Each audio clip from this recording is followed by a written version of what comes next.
toutes et à tous. Bonjour Pascal, bonjour à tous ceux que je connais ou connais moins. Voilà. Merci de nous avoir rejoints cet après-midi pour la nouvelle saison d'Arrêt Cloître et pour la première conférence de la saison. Alors, vous voyez que nous sommes dans un endroit un peu différent, ou peut-être reconnaissez-vous l'endroit où nous sommes? Oui, absolument.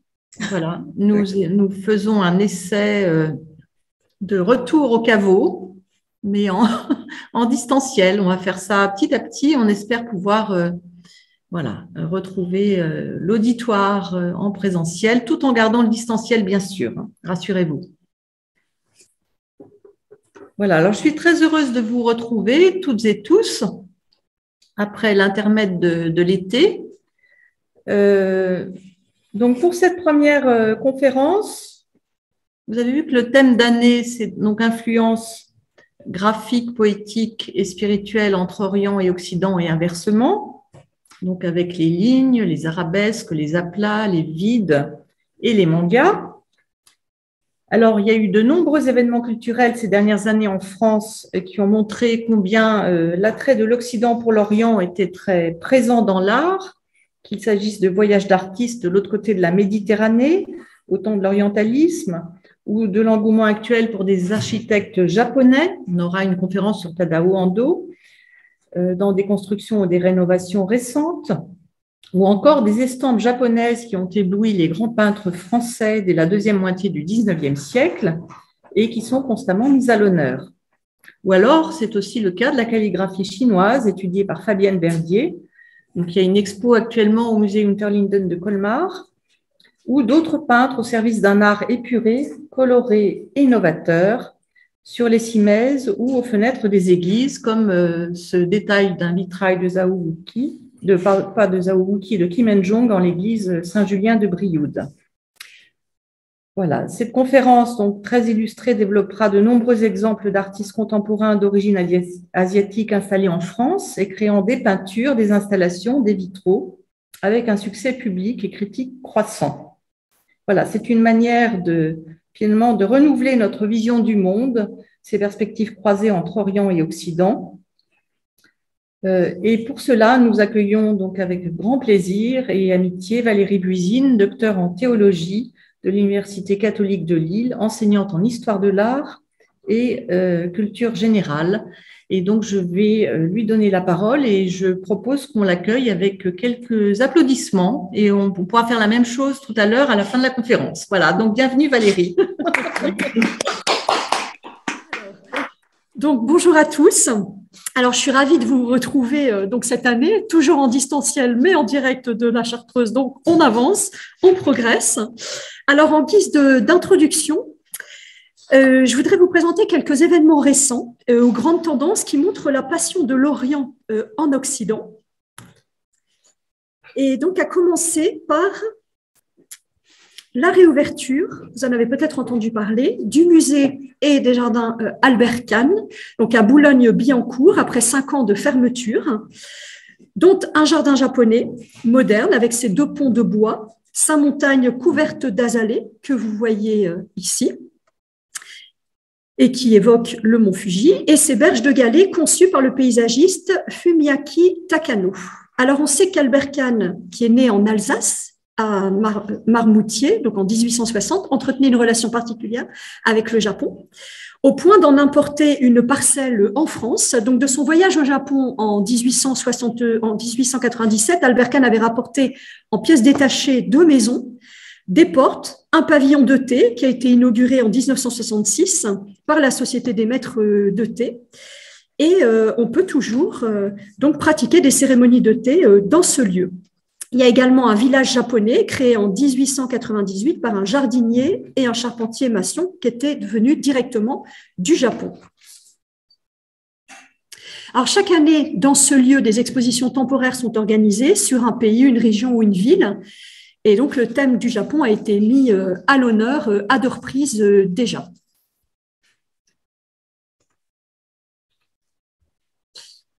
Alors, donc, l'architecte qui a signé donc, ce nouveau musée Albert Kahn à Boulogne-Billancourt donc, met en scène le rapport entre le dedans et le dehors de la ville, du musée et du jardin.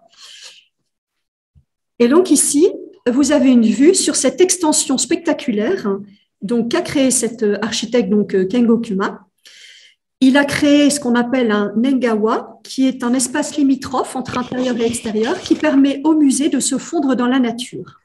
Donc, on voit ici la façade côté jardin. Alors, j'avais déjà entendu parler de cet architecte par ce projet de portail médiéval qui était destiné à protéger la cathédrale d'Angers, qui est une des seules au monde, enfin en France, à avoir encore des restes de polychromie. Donc, pour éviter qu'elle s'abîme, on avait fait un appel à projet et c'est le projet de son cabinet d'architecture qui avait été retenu pour ces lignes épurées et en plus, il respectait très bien l'esthétique de l'édifice. Alors, on trouve beaucoup de jardins japonais en France, c'est très à la mode, avec l'emblématique pont rouge, qui est la couleur sacrée du Japon, trait d'union entre le monde des hommes et celui des dieux. Donc, notamment en Alsace, il y en a un depuis seulement 2020. Et donc, il se visite par le biais de l'Office du tourisme de Mulhouse, avis aux amateurs, parce qu'en automne, c'est très joli, les jardins japonais. Donc, je vous montre quelques illustrations pour vous donner envie d'aller vous ressourcer dans un tel lieu. Alors, le moins qu'on puisse dire, c'est que les architectes japonais, on le vend en poupe en France, avec la rénovation, par exemple, du musée du Luxembourg en 2012, la création du Centre Pompidou-Metz en 2006 et de la scène musicale en 2017 par un duo franco-japonais.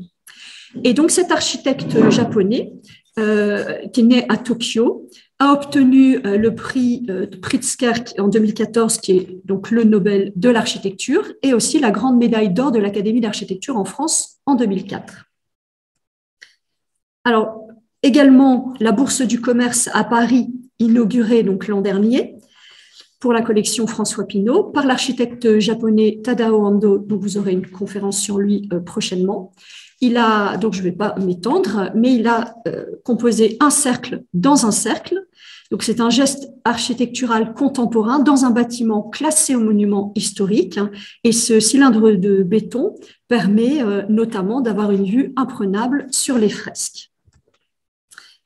Alors, du côté de la décoration, on a un courant très récent qui est donc Japandi, qui est la contraction entre Japan et Scandinavie, qui associe des lignes épurées, des tons neutres et une impression donc de minimalisme. Et ce style met en avant à la fois le savoir-faire et l'artisanat, et il combine donc à la fois les avantages de l'art scandinave et de l'art japonais.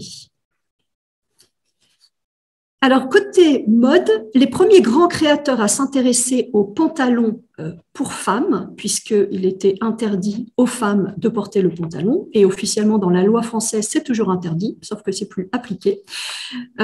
Donc, ces grands couturiers se sont inspirés des odalisques pour le côté exotique et érotique.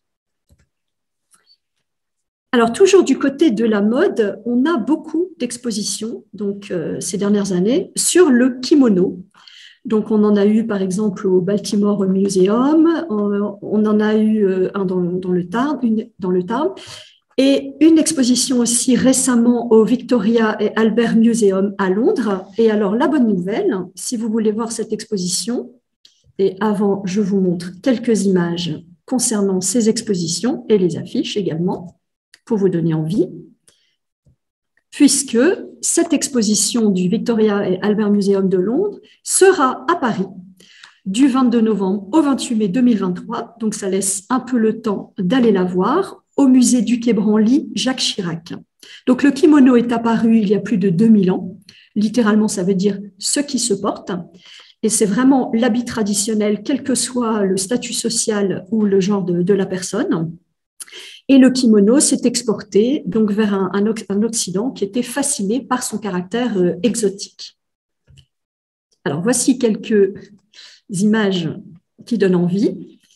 Et même les femmes occidentales troquaient leurs traditionnels vêtements pour des kimonos à l'époque.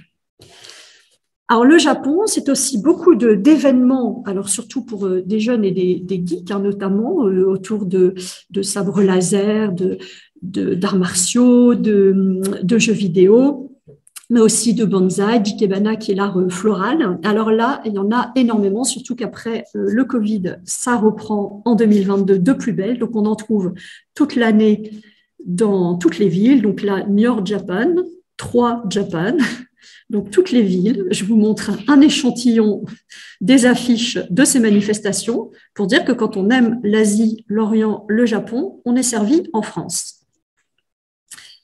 Il y a aussi une exposition qui vient de se terminer, là, début octobre, par Adzli Bitum, qui est une exposition qui mêle à la fois les estampes japonaises classiques et puis des sujets de dessins animés, de la pop culture donc japonaise, avec beaucoup d'humour, puisque chaque fois, il y a une correspondance entre les deux. Donc, je vous laisse admirer quelques œuvres donc, surgies de cet artiste. Alors, le contraste, et ça c'est saisissant donc, avec les arts de l'islam, mais il faut savoir que les arts de l'islam donc, font partie aussi de l'orientalisme parce qu'ils ont régulièrement donc, la faveur des musées des expositions en France. Ils révèlent combien les textiles, les céramiques et les verreries venues du Maghreb ont pu servir de source d'inspiration pour des maîtres de la peinture dès le 19e siècle, comme Gustave Moreau, Henri Matisse ou Paul Klee. Depuis 1980, vous avez également l'Institut du monde arabe, donc à Paris, avec ses mouches arabiées qui se ferment et qui s'ouvrent. Et puis, depuis 2016, à Tourcoing, donc en métropole lilloise, l'Institut du monde arabe également. Vous aviez une exposition aussi en 2011 au Musée des Beaux-Arts de Lyon, donc le génie de l'Orient, l'Europe moderne et les arts de l'islam. Et puis récemment aussi, toute une série d'expositions dans toute la France, en tournée, donc sur les arts de l'islam, et une expo Cartier. Donc, je vous montre cela un peu plus en détail. Vous allez en prendre plein les yeux parce que je vais vous montrer beaucoup d'affiches sur toutes ces expositions dans toute la France pour vous donner une idée déjà visuellement de la beauté des arts de l'islam qui donc a pu inspirer des artistes occidentaux. Donc, Angoulême, Toulouse, Figeac, Clermont-Ferrand, il y avait La Réunion aussi, Saint-Denis, Limoges, il y avait Tourcoing également. Donc, je vous laisse admirer la beauté de ces affiches. Et alors récemment, donc également, puisque ça s'est terminé en février 2022, une exposition sur Cartier et les arts de l'islam, puisque Louis Cartier était l'un des plus grands collectionneurs d'objets islamiques de son temps. Donc, il a pris de l'avance quelque part au niveau du style moderne, en intégrant cette inspiration dans ses collections.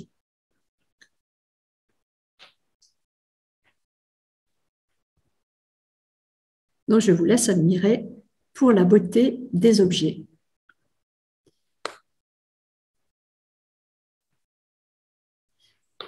Alors, concernant donc l'orientalisme, la route de la soie, donc apparue il y a plus de 4000 ans sous la forme d'un immense réseau commercial, marque la naissance des relations entre l'Orient et l'Occident, entre l'Asie et l'Europe, donc bien avant le 19e siècle.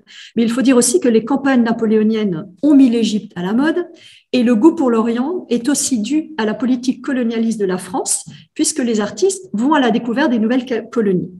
Donc il y a de nombreuses photos qui vont circuler et alimenter tous les fantasmes. Et pour ceux qui ne sont jamais allés en Orient, dans aucun pays, eh bien, ils peuvent s'inspirer également des photos, notamment des photos de Gustave Le Gray, dont on voit une planche ici.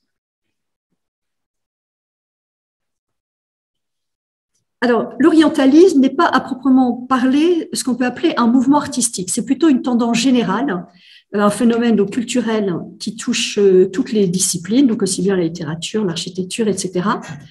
Et l'intérêt et la curiosité des artistes et des écrivains pour les pays du couchant concerne donc aussi bien les pays du couchant, c'est-à-dire le Maghreb, ou du Levant, le Moyen-Orient, et ça englobe les sociétés du Moyen-Orient, d'Asie, d'Afrique du Nord, l'Espagne mauresque et Venise également, qui, même s'ils restaient du côté européen, étaient très dépaysants. Et cette tendance donc exotique a accompagné des courants picturaux du XIXe siècle. Mais ce courant a aussi véhiculé de nombreux clichés et poncifs, avec un regard occidental sur l'Orient, donc entre fantasme et réalité. Alors, le fantasme des Mille et une nuits, avec un Orient encore codifié par les réminiscences de la Bible et de l'Antiquité, et de l'autre, la réalité des voyages sur place qui vont confirmer ou non les impressions. Alors, de nos jours, quand on fait une exposition sur l'orientalisme, et Dieu sait s'il y en a beaucoup, je vais vous en donner plusieurs exemples, eh bien, il est de bon ton de remettre un peu les pendules à l'heure concernant une nouvelle vision sur le colonialisme, sur la domination des hommes sur les femmes et de l'homme blanc sur l'homme de couleur. Pour vous donner un exemple, avec ce tableau de Jean-Léon Gérôme, c'est un tableau qui est assez choquant parce qu'on a l'impression que cette femme est traitée comme du bétail et ça met mal à l'aise. Donc, on ne peut pas passer sous silence, juste montrer de beaux tableaux orientalistes. Il y a une réalité derrière qui était beaucoup moins enchantée que voulaient le montrer certains tableaux.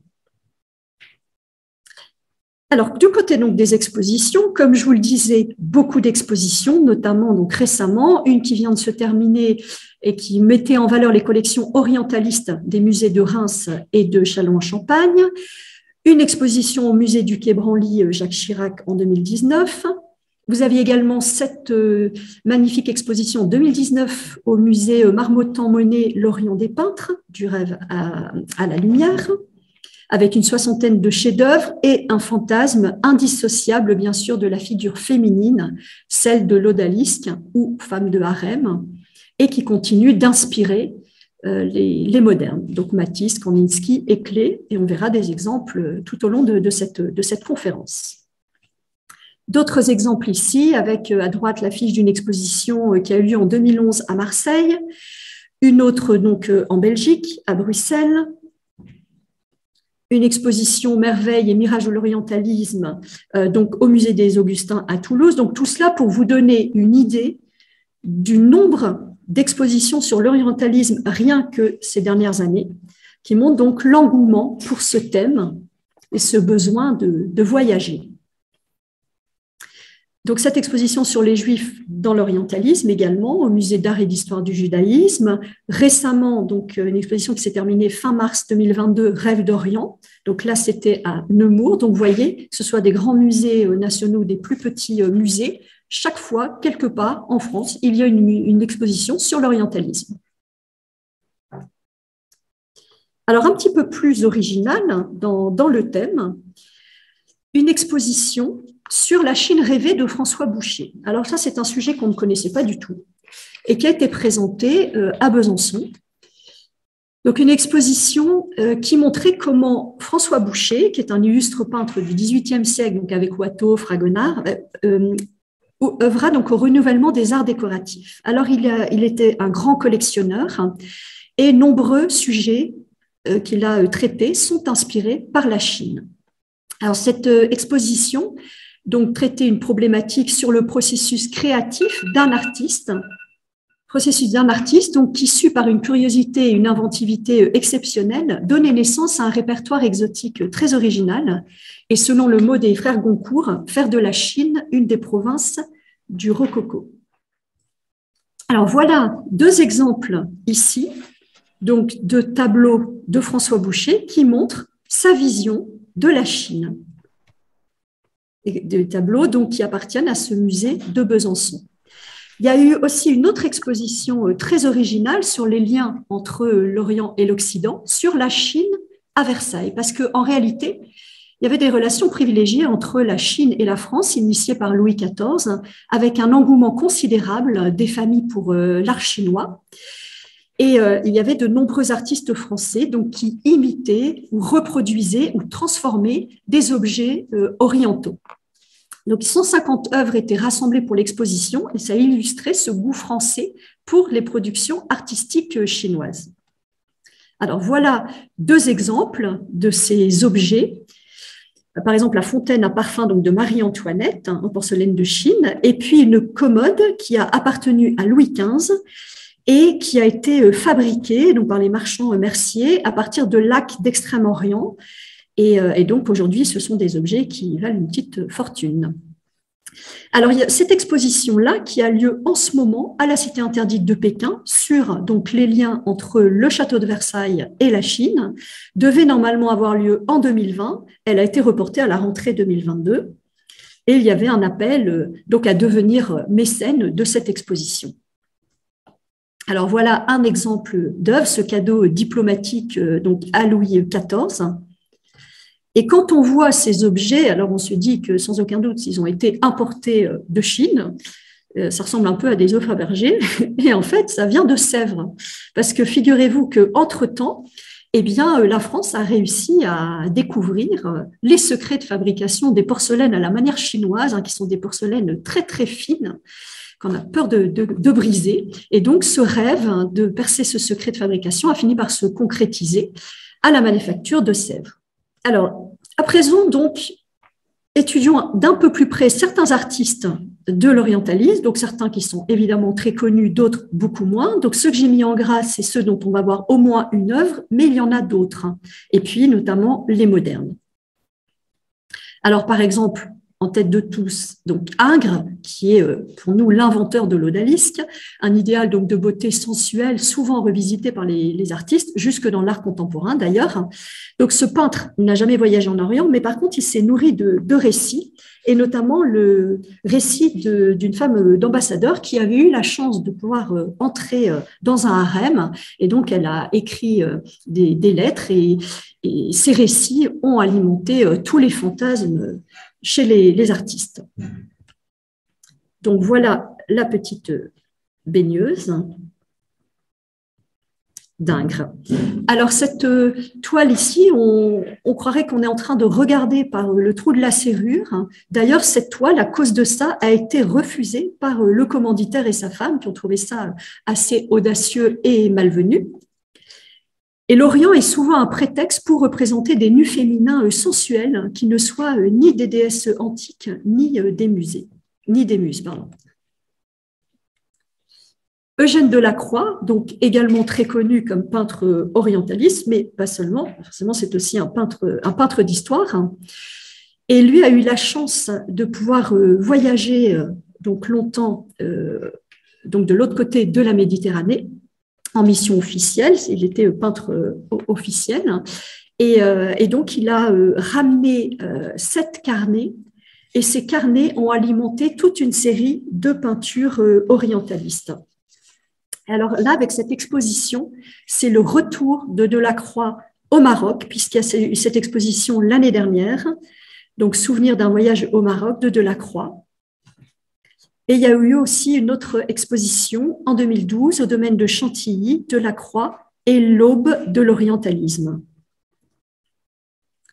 Donc 6 mois en Algérie donc, et au Maroc en 1832, et des carnets de croquis qui vont avoir une influence majeure sur son œuvre et ne plus le quitter. Et donc voici quelques extraits de ces carnets. Alors, parmi les tableaux orientalistes de Delacroix les plus connus, il y a les femmes d'Alger dans leur appartement. Donc là, ce qui est très audacieux pour l'époque, c'est qu'on voit les pieds et les mollets de ces dames dans des positions assez lascives. Alors, ce tableau est revenu donc, au Louvre, mais il était parti en restauration. Donc, on a enlevé les couches de vernis jaunies. Donc, il a retrouvé ses couleurs. Voici une autre version donc, de 1849, des femmes d'Alger dans leur intérieur. Et puis, d'autres tableaux également, donc inspirés de l'Orient, avec des styles, vous allez voir, donc, très différents, qui vous montrent la diversité donc, de l'inspiration entre des portraits, des scènes de genre, des scènes plus historiques, tout cela donc, de Delacroix, qui vous donne une idée de la profusion, mais aussi de la diversité de la manière d'aborder ces sujets.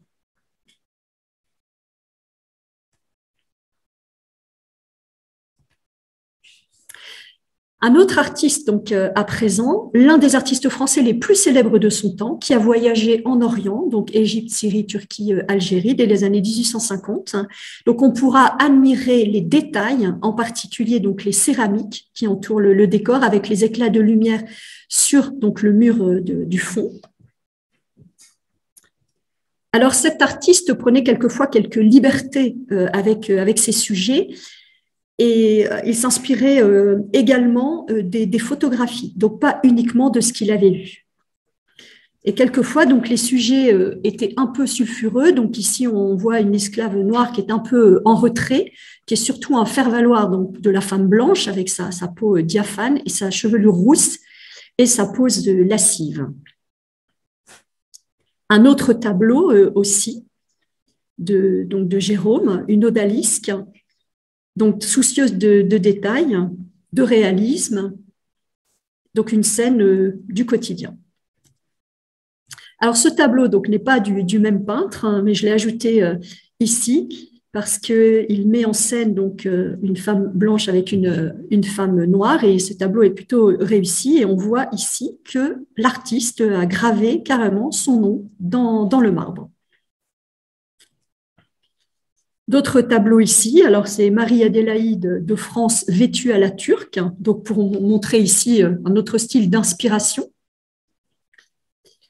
Et alors, dans les Hauts-de-France, on a eu la chance, en 2019, d'avoir une exposition au musée La Piscine à Roubaix sur l'Algérie de Gustave Guillaumet. Alors là, c'est un peu un cas particulier, parce qu'en général, même de la part des artistes qui ont fait le voyage en Algérie ou au Maroc, on a des visions assez idéales et assez fantasmées de l'Orient. Et ici, on a un peintre fin connaisseur de l'Algérie du 19e siècle, qui a longuement séjourné, qui est rentré dans les demeures aussi des habitants et qui, lui, a un regard lucide et empathique et qui ne masque pas la réalité du colonialisme et de la vie des gens dans cette période. Alors, cette œuvre, bien sûr, a résonné d'une manière particulière à Roubaix, parce que c'est une ville où il y a une importante communauté algérienne, donc c'était pour eux un peu comme un retour aux sources, aux racines de leurs ancêtres. Donc, on a chez lui des scènes de genre, de la vie quotidienne des Algériens, des paysages désertiques, des tableaux historiques, et ici, on a surtout à droite, l'unique témoignage en peinture de l'hiver 1867-68, pendant lequel un tiers de la population algérienne a péri. Donc, c'est un tableau assez terrible. Et alors, voilà ce que dit Bruno Godichon, le directeur du musée La Piscine. Voilà ce qu'il disait sur Guillaumet. Il pose un regard très distancié sur la conquête coloniale, éloigné de la propagande militaire largement diffusée à son époque. Au-delà de la prouesse artistique, Guillaumet propose un témoignage sensible et honnête sur l'Algérie, ne travestit pas ce qu'est le joug colonial, la manière dont il bouleverse les traditions, dont il crée les drames humains terribles. Sans tomber dans le misérabilisme, son œuvre fait témoignage et rend hommage à l'Algérie éternelle. Sous la protection des militaires, Guillaumet est témoin des répressions. Donc c'est un peu un témoignage assez inédit au milieu des autres peintres. Et il a quand même réalisé 10 à 11 voyages, donc ça lui permettait d'avoir une bonne connaissance du peuple algérien, très éloigné des clichés enchanteurs. Donc un autre artiste ici, Fromentin, avec notamment à gauche Le pays de la soif, ce tableau qui est tiré d'une scène qu'on lui a racontée, avec un convoi donc pris dans un vent brûlant où plusieurs hommes sont morts de soif. Et à droite, on a l'impression aussi que ce sont des victimes, mais en fait c'est juste des hommes qui sont endormis à l'ombre des maisons. Alors ici, des tableaux un peu plus légers, on va dire, avec des jolis portraits de femmes berbères en Algérie. Et puis ici, un des peintres qui était présenté dans une de ces expositions sur l'orientalisme et que j'ai retenu ici pour la beauté de ses visages, on dirait un peu des peintures de la Renaissance italienne avec ses peaux magnifiques en peinture et les tissus également. Un très beau portrait ici, très réaliste, de ce peintre français orientaliste et musulman, donc l'arabe au grand chapeau. Donc Chassériau, ici, c'est danseuse donc marocaine, et donc il disait « L'Orient est la découverte de la couleur vive, d'une émancipation de la couleur par rapport à la palette très sombre qu'on enseigne à l'école des beaux-arts ». Donc on imagine bien la révélation que les couleurs et la lumière de ces pays d'Orient ont eu sur les artistes français ou européens d'une manière générale. Alors on fait un petit saut dans le temps avec des artistes modernes, classés également dans l'orientalisme. avec, pour démarrer, Pierre-Auguste Renoir, hein, qui lui a fait de courts séjours donc en Algérie en 1881-1882 et qui se plaignait d'avoir beaucoup de difficultés à trouver des modèles en Algérie. Et donc, de retour en France, eh bien, il a peint avec des modèles français habillés dans des tenues de l'Orient. Alors, Henri Matisse, bien sûr, et le Maroc, c'est toute une histoire. Il a commencé donc par des natures mortes, des villes, et puis ensuite, il est passé aux figures avec ses portraits debout, notamment. Et il s'était entiché d'un modèle, Zola, qu'on retrouve dans quelques toiles, sauf que lui aussi se plaignait parce qu'il y avait le frère de Zola qui devait se méfier un peu, qui suivit toujours sa sœur, donc il avait du mal à la faire poser à sa guise. Donc ça, c'était un petit peu la difficulté des peintres là-bas. Il n'y avait pas cette liberté de faire poser les femmes là-bas. Et donc, ce triptyque était exposé, pour ceux qui ont eu la chance de voir l'exposition Morozov, donc l'année dernière à la Fondation Louis Vuitton, il y avait ce magnifique triptyque. Et il faut savoir que ces deux grands collectionneurs qui ont été mis à l'honneur donc à la Fondation Vuitton, Chouchkine et Morozov, ont acheté plus de la moitié des tableaux de Matisse inspirés de l'Orient.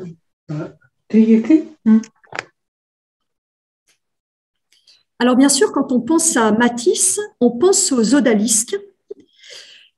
Et donc là, dans une lettre, il expliquait donc effectivement sa difficulté à faire poser Zola en l'absence du frère qui l'accompagnait tout le temps, mais également ce que disait Matisse, c'est que l'Orient nous a sauvés et il rêvait avec Paul Klee d'une fusion entre le regard occidental et le regard oriental pour rénover la peinture moderne.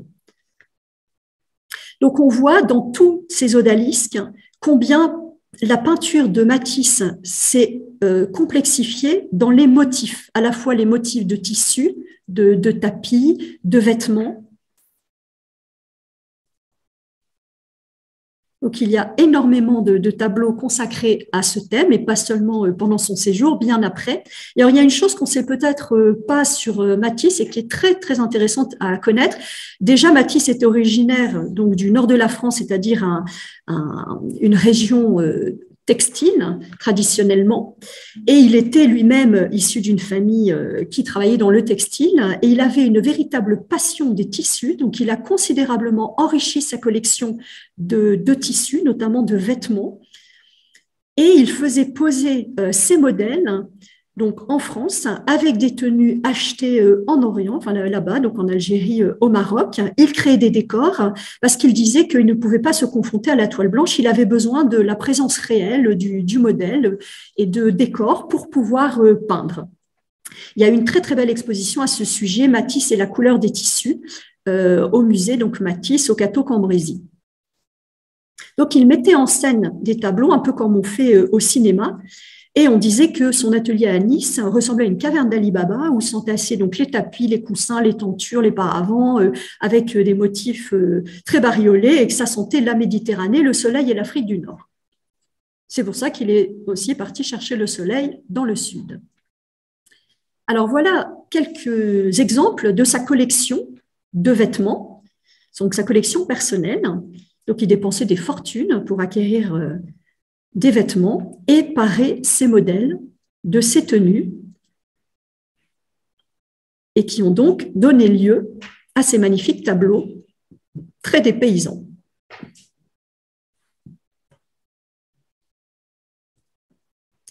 Alors, si le sujet vous intéresse, vous pourrez vous procurer le documentaire Matisse Voyageur.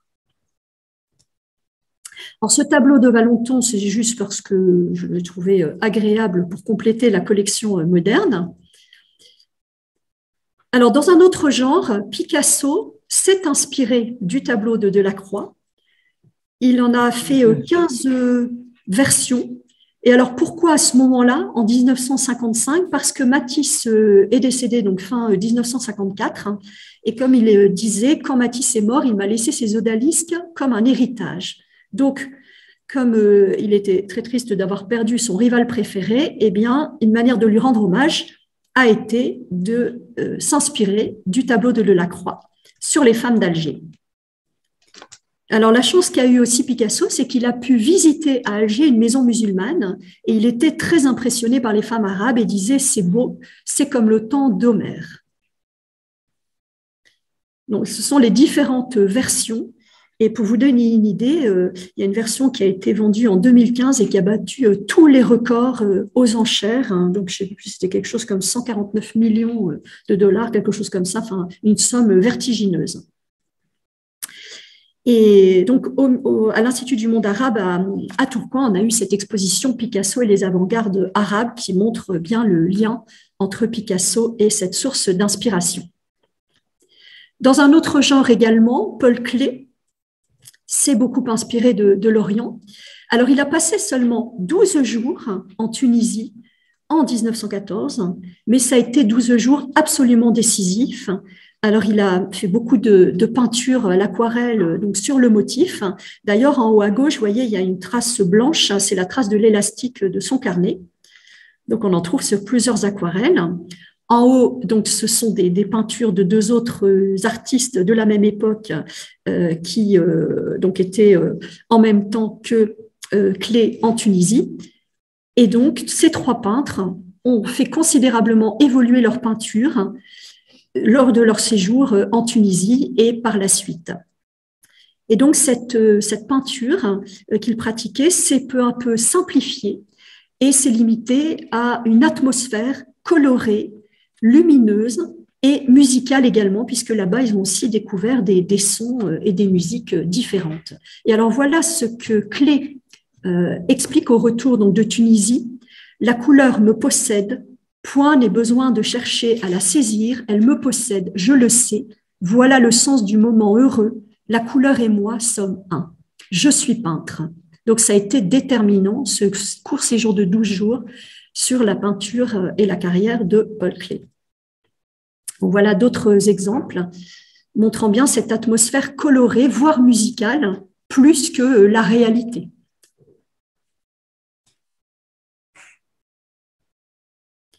Et il y a également eu 3 expositions sur l'Orient et qui partaient de ce point de départ, donc de ce voyage de Paul Klee et de ses deux acolytes, hein, donc Mack et Moyer, donc à Berne en Suisse en 2009. Alors Albert Marquier a été aussi donc remarqué par ce tableau inspiré du lieu où il a séjourné. Donc il a séjourné au Maroc et en Algérie. Il y a même habité. Et on termine par Kandinsky, où là, on a 2 visions orientales à quelques années d'intervalle et on voit bien comment, au contact de l'Orient, mais bon, pas seulement au contact de l'Orient, mais sa peinture s'est simplifiée, colorée, avec une évolution très marquante. Et en tout cas, beaucoup de peintres modernes qui voulaient donc moderniser leur peinture l'ont fait au contact de l'Orient, quelquefois jusqu'à l'abstraction. Alors, un autre sujet qui concerne bien entendu ce lien entre l'Orient et l'Occident est le japonisme. Alors, sur la petite histoire du japonisme, donc déjà, le japonisme désigne à la fois le goût pour les arts du Japon et sa civilisation, mais aussi leur imitation, leur influence sur les arts occidentaux, donc là aussi dans différents domaines. Et c'est le critique d'art Philippe Berthier qui a inventé ce mot, donc japonisme. Et l'un des premiers grands collectionneurs d'estampes était Edmond de Goncourt. Donc sous l'ère Meiji, le Japon se modernise, s'ouvre à l'Occident. Donc c'est une déferlante de produits japonais donc sur le marché occidental, donc à la fois aux États-Unis et aussi en Europe et donc notamment en France. Et alors Émile Guimet, qui donc a constitué une collection et aujourd'hui on peut aller admirer ces collections au musée Guimet, donc à Paris, écrit au retour ici de son voyage: ici Dieu est dans chaque arbre, chaque rocher. Sans doute plus qu'une mode, le japonisme permet de régénérer l'art, la pensée de l'art, et il y a dans cet art des aspects moraux et spirituels. Et finalement, on peut se demander si une des grandes leçons du japonisme n'a pas été de décentrer le regard de l'Europe sur elle-même et de s'ouvrir. Alors, je vais vous présenter pour le bonheur des yeux, toute une série d'estampes des grands maîtres japonais. Alors, les trois plus connus, bon, notamment Hokusai, que tout le monde connaît, et puis d'autres également moins connus, mais qui sont également des grands maîtres, parce que tous ces artistes ont inspiré des artistes d'art moderne en Europe, et donc notamment en France. Et donc, on va voir de quelle manière, en étudiant certaines œuvres en comparaison. Donc, je vous montre ici toute une série d'œuvres d'Hiroshige, qui est l'un des deux grands maîtres de l'estampe japonaise, avec des sujets très poétiques. Donc, je suis obligée, vous m'en excuserez, de passer assez rapidement.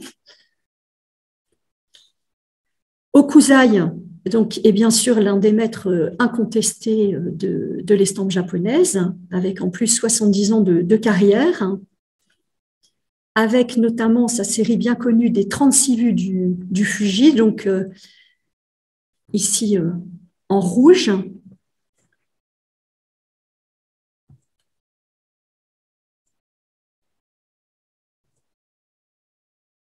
Et je vous montre la variété, la diversité de ces estampes, où quelquefois le mont Fuji est un sujet principal de l'estampe et quelquefois un décor de fond. Donc ici, on l'avait vu tout à l'heure avec un Goldorak dessus pour une version modernisée, et ici, on a l'original.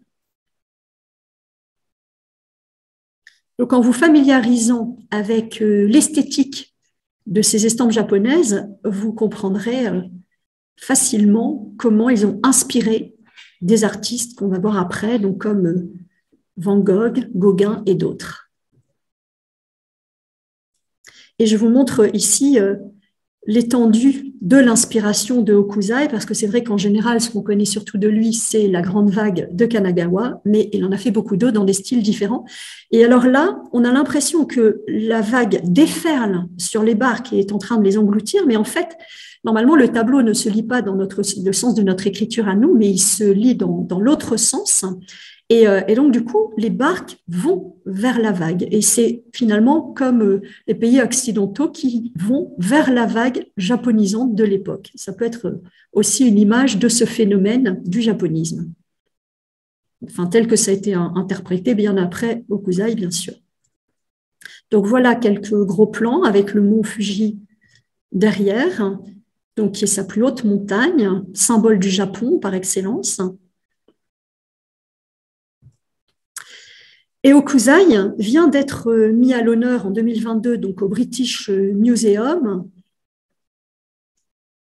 Et donc l'exposition offrait une expérience qui est non seulement picturale, esthétique, mais aussi émotionnelle et spirituelle. Et déjà en 2017, le British Museum avait mis à l'honneur cet artiste. Donc pour dire quel est l'engouement pour les estampes japonaises. Alors, il y avait également une magnifique exposition que j'ai eu la chance de voir, donc au Grand Palais à Paris en 2014-2015 sur Hokusai, donc vraiment magnifique. Et alors ici, je vous ai mis une version très contemporaine qui est un peu une image du tsunami, mais inspirée de la grande vague d'Hokusai par l'artiste actuel Jean-Michel Othoniel. Donc, c'était l'occasion de vous la présenter ici plutôt que dans la partie tout à la fin de ma conférence Art contemporain. Alors ici, une œuvre érotique d'Hokusai, peut-être moins connue, donc Grand poulpe et Petit poulpe donnant du plaisir à une plongeuse, parce que ce qui a attiré aussi, c'est cette liberté dans les sujets, dans la manière de les traiter aussi, et à laquelle les artistes occidentaux n'étaient pas accoutumés. Donc je voulais vous montrer cette œuvre qui est quand même très différente, très audacieuse, et qui a donné certaines audaces quelquefois à des artistes occidentaux qui aspiraient à la liberté dans leur création. Alors, d'autres artistes, donc là, je vais passer aussi assez rapidement, mais pour vraiment vous donner une idée de cette diversité dans l'unité, aussi, on a des points communs, bien entendu, mais vraiment ces estampes japonaises qui ont des sujets variés, des jeux de couleurs, hein, et toujours ce trait fin qui les caractérise, pour le plaisir des yeux et toujours pour nourrir votre regard de ce japonisme qui a autant marqué et influencé les artistes occidentaux.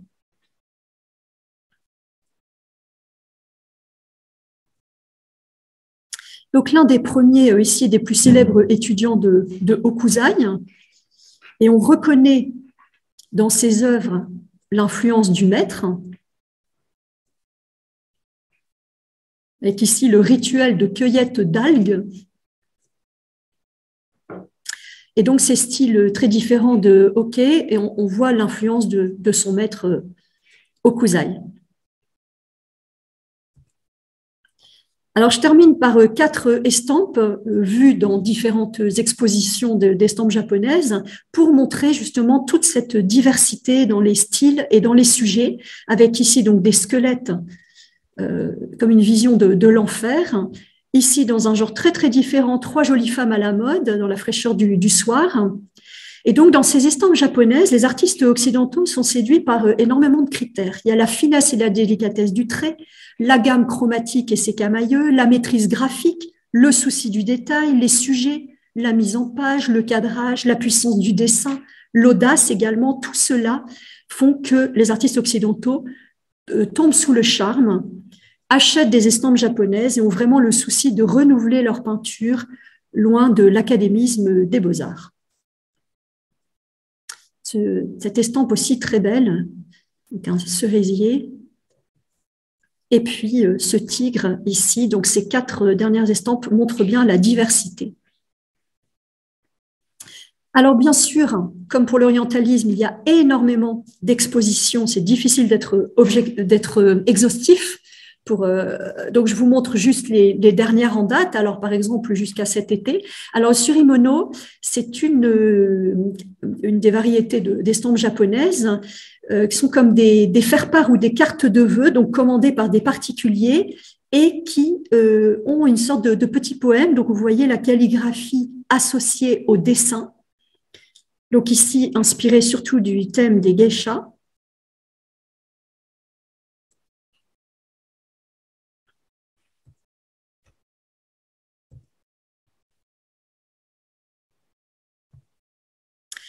Une exposition à Aix-en-Provence sur les 3 grands maîtres de l'estampe japonaise que je vous ai présenté, avec donc des œuvres issues de cette collection Georges Leskowitz, qui est vraiment un nom à retenir.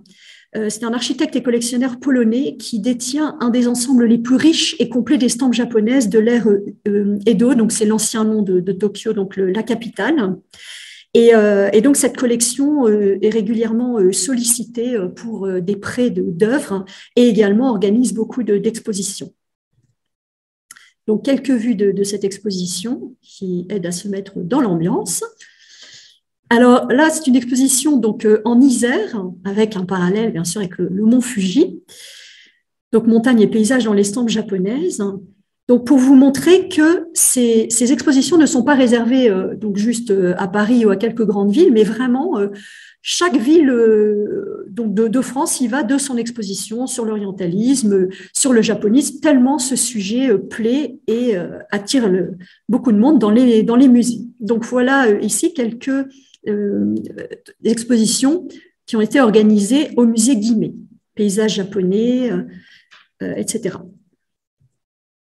Donc, encore ici, donc dans un autre musée donc, des arts de l'Asie de la ville de Paris, donc surtout sur la Chine, le Japon, la Corée, le Vietnam, donc du nom d'un des grands collectionneurs aussi d'œuvres japonaises.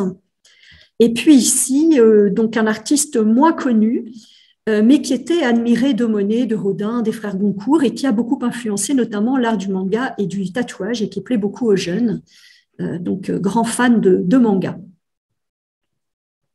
Alors cette exposition donc que j'ai vue donc en mai dernier était donc tout à fait intéressante à la Maison de la Culture du Japon parce que c'était des estampes éducatives et des images jouées, c'est-à-dire des tas de visuels qui servaient pendant l'ère Meiji pour la pédagogie dans les écoles. Alors c'est vrai qu'avec l'ouverture du Japon, les enfants donc allaient collectivement donc à l'école, ce qui était nouveau. Les filles pouvaient aussi y aller. L'école est devenue obligatoire, et donc c'était une exposition vraiment très intéressante pour voir que finalement ils utilisaient les mêmes outils que nous, mais en version japonaise.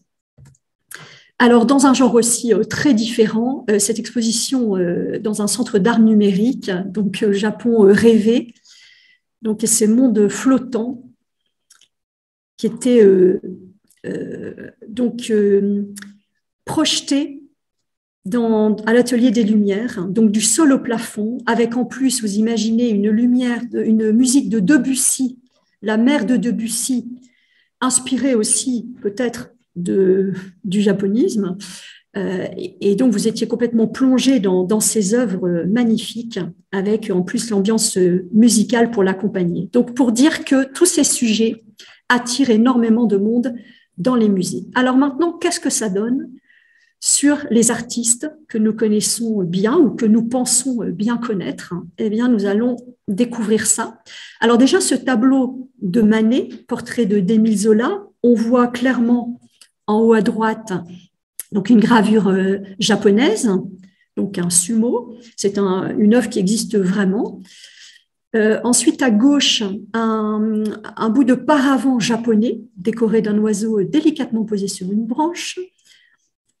Et donc, à la fois, Manet fait le portrait de son ami dans son bureau, mais à la fois, il fait l'éloge de l'art japonais, puisque c'est largement partagé par les intellectuels et les artistes de l'époque. Alors, du côté de Paul Gauguin, donc il y a une expo sur lui en ce moment, on sait que Gauguin était en perpétuelle quête d'un ailleurs, donc d'abord avec la Bretagne, et ensuite, donc il est parti à 43 ans à Tahiti. Et quand on voit ses œuvres, il y a une modernité dans les aplats de couleurs, dans les contours, les cernes noires, dans la manière de traiter les plans aussi en aplat et sans perspective. Et tout cela fait penser aux estampes japonaises. Et avec Picasso, il partageait la passion des peintures égyptiennes, perses, chinoises, japonaises. Donc on en ressent l'influence dans toutes ses œuvres. Donc là, il représente sa très jeune épouse.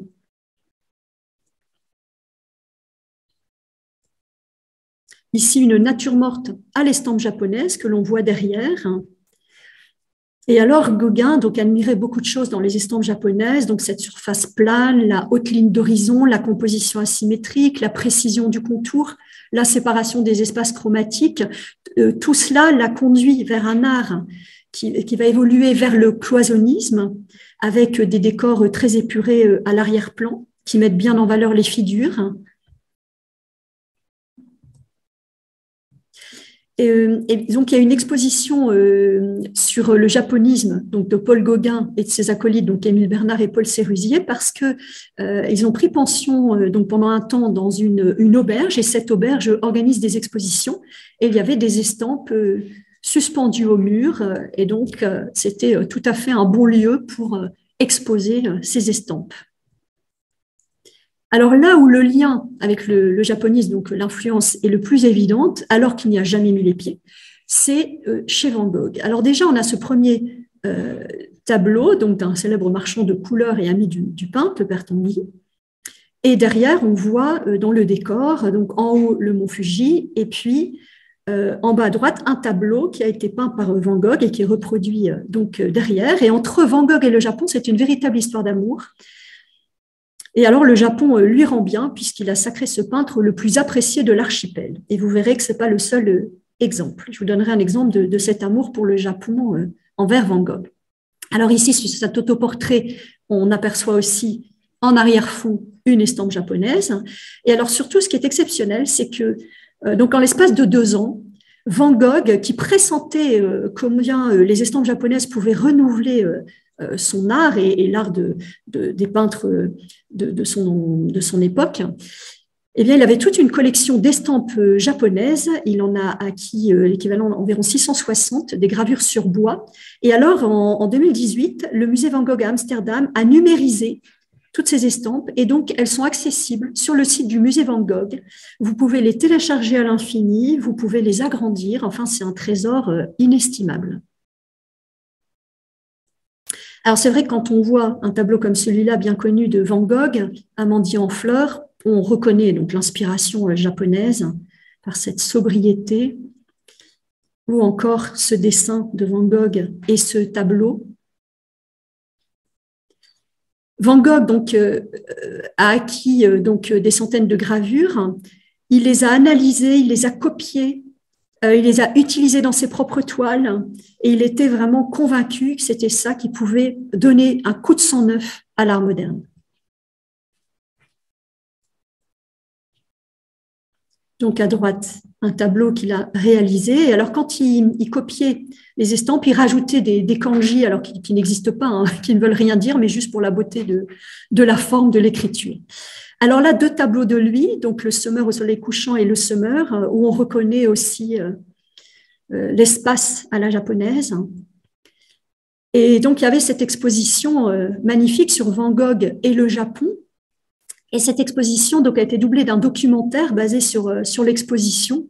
Donc, Van Gogh a beaucoup écrit à son frère Théo sur le sujet. Alors, en particulier, il disait que quand il était à Arles, donc dans le sud de la France, il y avait une lumière et une douceur de vivre qui lui faisait penser au Japon, bon, alors qu'il n'y a jamais été, mais il parlait tout le temps du Japon. C'est une obsession chez lui. Et il y a des pages vraiment étonnantes dans ses lettres à ce sujet. Et donc, il y a aussi un catalogue d'expositions passionnant.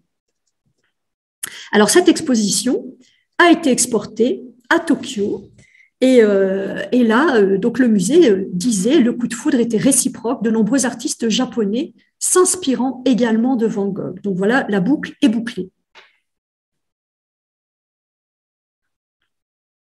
En 2012-2013, à Paris également, il y a eu des expositions croisées entre donc un des grands maîtres de l'estampe et Van Gogh, Rêve du Japon.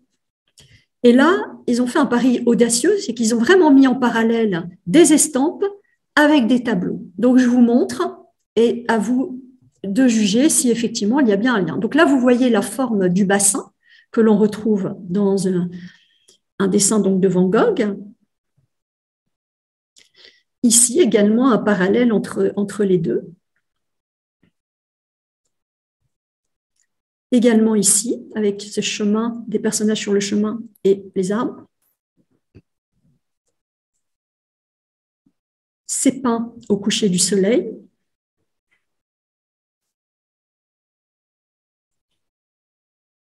Donc c'est une autre lecture de l'art de Van Gogh que l'on pense bien connaître, mais si on ne connaît pas sa passion pour le Japon, eh bien, on passe peut-être à côté d'une de ses sources principales d'inspiration, puisqu'il est vraiment passé par les copies de ses œuvres. Alors, quand on parle de japonisme, en général, le premier artiste qui nous vient à l'esprit, c'est Claude Monet, bien sûr, avec son pont japonais, qu'il a peint de très nombreuses fois, et puis son jardin japonais aussi, avec son fameux pont japonais, bon, qui là n'est pas rouge. Alors, quand on va là-bas, on prend énormément de photos, on ne peut pas s'en empêcher, c'est magnifique et source d'inspiration. Ouais. Il y a également le musée des impressionnismes depuis 2009 à Giverny. Là, ce sont des photos du jardin que j'ai prises quand je suis allée il y a quelques années au mois de mai. Donc, de magnifiques photos. Vraiment, c'est aussi beau que les tableaux.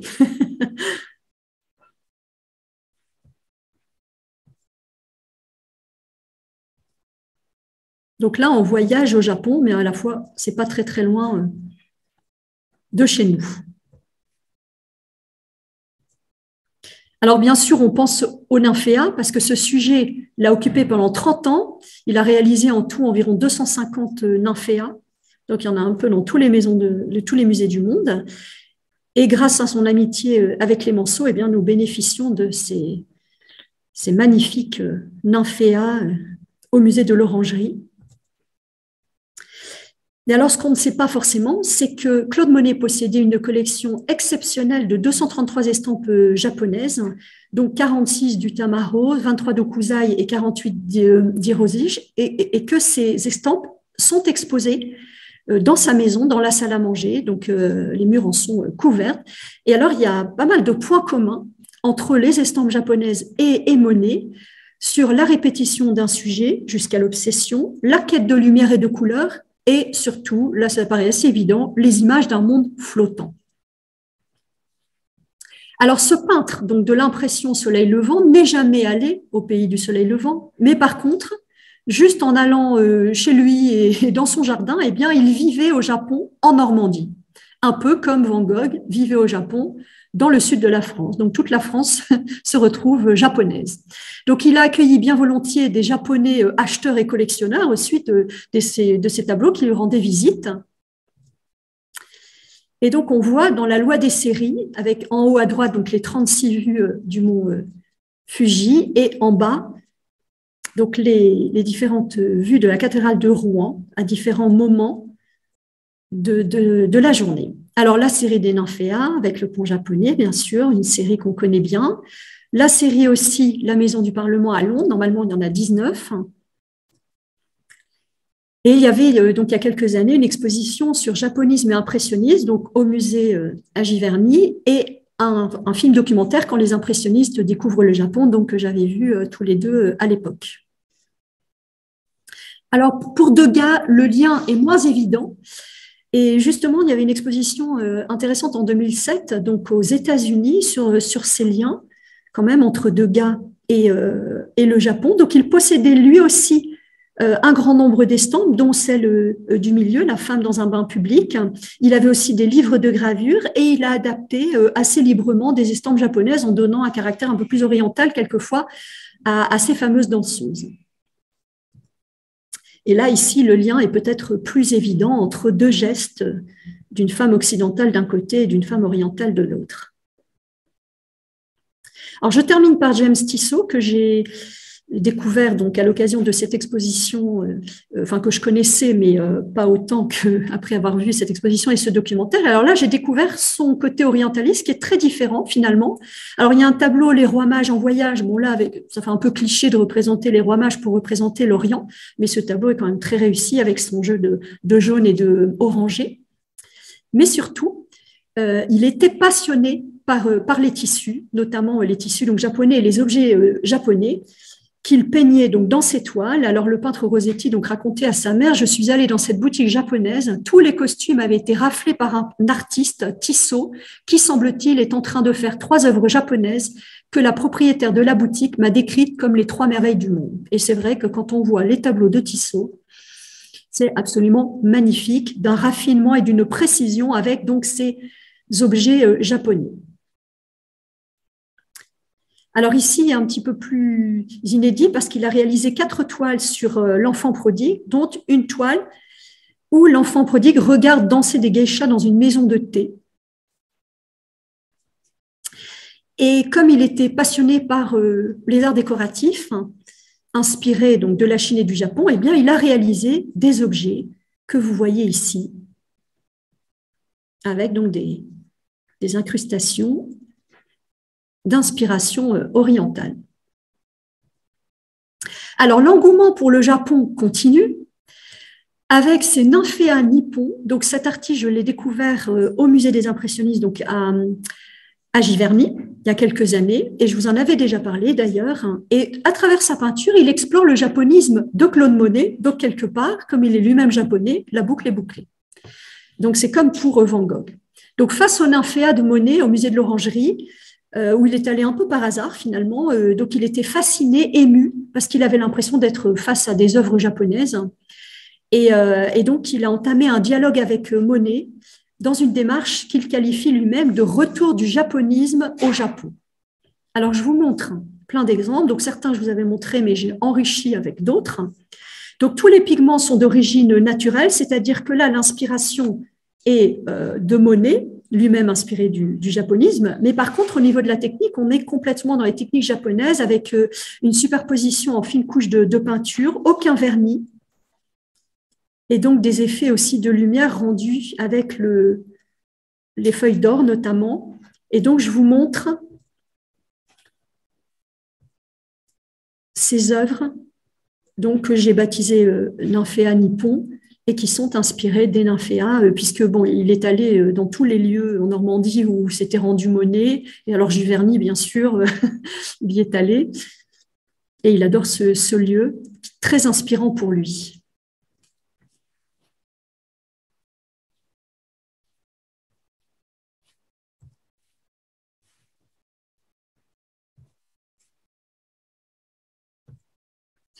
Alors, il y a une exposition qui démarre très bientôt à la Fondation Vuitton avec un dialogue inédit entre une artiste américaine et Claude Monet. Cette artiste américaine, Joan Mitchell, a vécu dans le même lieu que la même ville que Claude Monet avant qu'il s'installe à Giverny. Et donc, ça montre indirectement l'influence donc, du japonisme sur les États-Unis, donc via Monet. Et donc, tous les deux ont une sensibilité donc, aiguë à la lumière et aux couleurs, fondement de leur art. Donc, les œuvres sont très différentes, mais il y a un parallèle intéressant à faire. Donc, ça vaut le coup de découvrir ça prochainement. On peut parler d'impressionnisme abstrait, d'ailleurs. Et il y avait également donc, une exposition Claude Monet à Fontevraud, donc au Musée d'Art moderne, où là, quand on étudie les différentes sections, on voit à quel point ça rejoint complètement l'esprit japonais. Capter l'instant fugace, rendre les variations de la lumière par la couleur, plonger dans le motif et saisir l'intangible. On en arrive donc dans la dernière partie de cette conférence consacrée à l'art moderne et à l'art contemporain, donc toujours avec ces perspectives croisées entre Orient et Occident. Alors, Fujita est un artiste finalement assez peu connu, c'est le plus français des peintres japonais. Il a un style unique, vous allez voir. Donc, il se réfère à la fois aux estampes japonaises, mais aussi à l'art occidental. Et son œuvre donc, fait se rejoindre le profane et le sacré, l'Orient et l'Occident. Et alors, c'était quelqu'un de très fantasque, un dandy aventurier, la star du Paris des années folles. Et en tout cas, il a vraiment un style unique entre Orient et Occident, vous allez voir. Alors, donc en 2018, la France est mise à l'heure du Japon et il y a eu deux expositions, donc au moins de Fujita, donc une au musée Mayol et une autre à la Maison de la Culture du Japon. Et alors voilà, donc deux portraits en bas à gauche du vrai Fujita, et puis des œuvres où, alors il aimait les femmes et les chats. Donc là, il y a des chats partout dans ses œuvres. Donc vous voyez, c'est quand même un style très particulier. C'est-à-dire que là, il y a une inspiration occidentale, mais il reste très proche de sa technique japonaise. Dans la manière de traiter le trait donc extrêmement fin, des couleurs très douces. Et alors, il a réalisé donc son odalisque à lui avec un contraste assez saisissant entre la chevelure, les poils pubiens et donc sous les bras qui contrastent avec le ton diaphane de cette femme. Alors, il avait un rendu étonnant des peaux, donc avec un côté opalescent, tout à fait unique chez lui. Et puis, tout autour, il y a un contraste avec la toile de Jouy, qui est quand même une inspiration très occidentale. Et puis, bon, les Asiatiques aiment bien les jeux de mots, donc là, forcément, avec une odalisque nue, comme ça. Et la toile de Jouy, il y avait un parallèle entre le nom de la toile et puis cette odalisque. Alors ici, donc c'est pas le gros plan de cette odalisque, mais un gros plan sur une autre toile qui montre bien la manière de traiter la peau. Et donc, ce très fin trait pour le corps et les visages. Alors bien sûr, il y a d'autres modèles dans l'art donc occidental de ces odalisques, mais lui traite ce sujet avec une grande originalité due à sa culture. Alors il s'est converti au catholicisme donc à l'âge adulte à Reims. Donc il disait j'ai senti mon âme s'ouvrir et alors il a eu envie de construire une chapelle un peu à la manière de Matisse, finalement. Donc, il l'a construite en 1966 et il l'a décorée entièrement. bon, se faisant quand même aider. Donc voilà à quoi ça ressemble, donc de l'extérieur. Et puis à l'intérieur, donc elle se visite uniquement au printemps, enfin pas, en tout cas pas l'hiver, c'est pas ouvert toute l'année. Donc à Reims. Un autre artiste aussi donc d'art moderne, Zaouki. Alors il fait partie de la même génération des artistes de la seconde école de Paris avec Alfred Manessier, Jean Berthold, Jean Bazaine, etc. Donc le courant de l'abstraction lyrique. Mais à la différence de ces peintres-là qui, sur le marché de l'art, ont quand même du mal à percer et dont les tableaux, alors je suis un peu désolée de le dire ici, mais c'est vrai, n'atteignent pas les prix que peut-être il mériterait. Par contre, lui, ces peintures atteignent quelquefois plus d'1 million d'euros. Et donc, on peut se demander si la différence, c'est que justement, cet artiste a aussi une inspiration orientale, alors que les autres artistes, c'est sûr que quand on est Picard et bourguignon, peut-être que ça fait moins rêver que quand on est japonais ou chinois. Je ne sais pas si c'est lié donc au caprice du marché de l'art, mais en tous les cas, toujours est-il que cet artiste-là, qui est donc décédé assez récemment finalement, donc en 2013, a les faveurs du marché de l'art encore actuellement.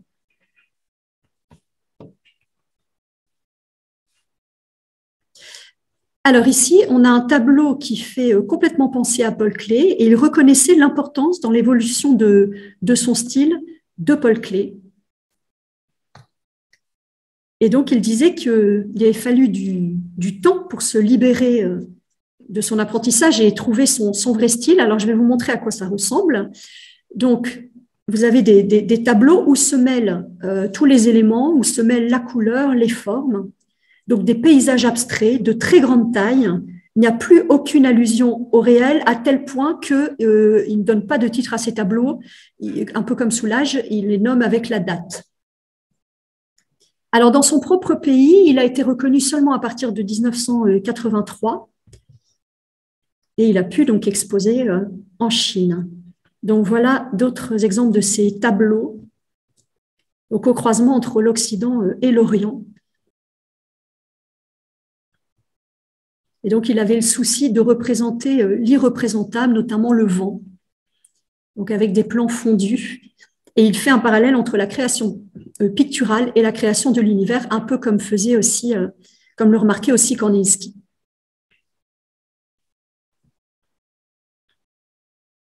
Alors, lui aussi donc, a pu bénéficier d'expositions ces dernières années, qui ont attiré aussi leur public.